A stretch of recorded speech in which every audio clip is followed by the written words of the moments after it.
Bom, pessoal, o que eu estava falando até então era de uma regra que proíbe a acumulação remunerada de cargos públicos. E essa regra é extensível para empregos públicos e funções públicas.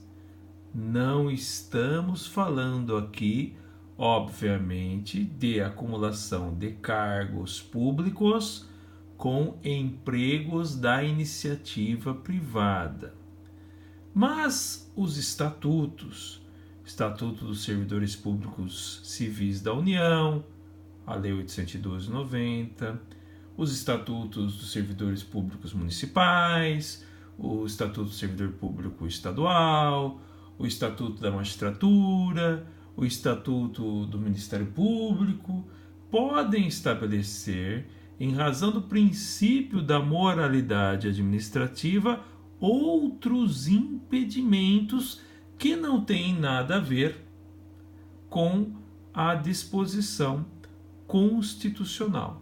Por exemplo, a Lei 812/90, que é a que trata do regime jurídico estatutário dos servidores públicos civis da União, autarquias federais e fundações, estabelece lá o artigo 117, inciso 10, 11 e 18, alguns impedimentos ao servidor público que existem em razão do princípio da moralidade administrativa. Tá? Isso vocês podem ler depois com calma aí nos slides. Tudo bem? Bom. E para finalizar, vamos falar aí da vacância, isso é, da saída do cargo, quando a pessoa desocupa aquele cargo público.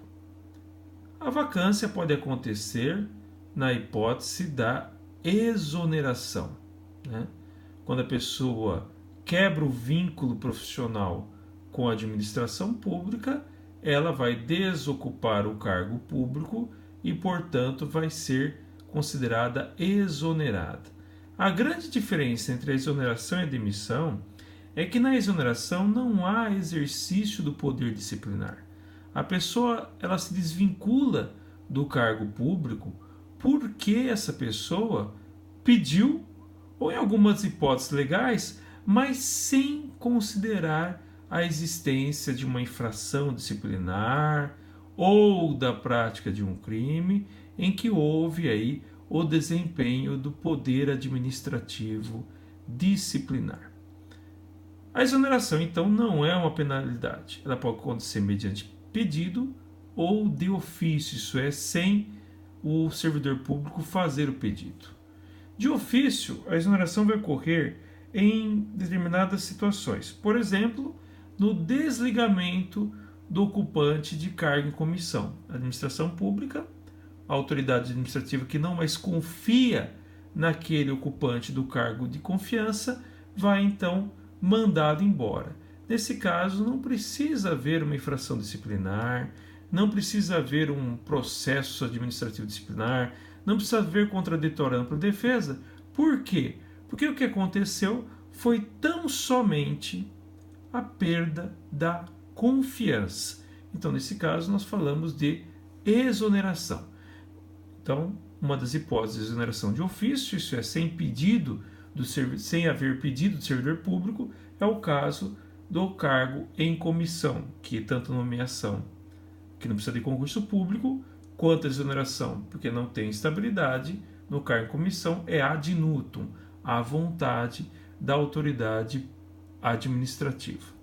Bom, a exoneração de ofício também ocorre quanto aos cargos de provimento efetivo, isso é, não nos casos dos cargos em comissão, mas isso somente em duas hipóteses. Quando não satisfeitas as exigências do estágio probatório, que nós já vimos, então durante o estágio probatório, aquele servidor público não estável, que não é apto a ser aprovado no estágio probatório, ele é exonerado, né?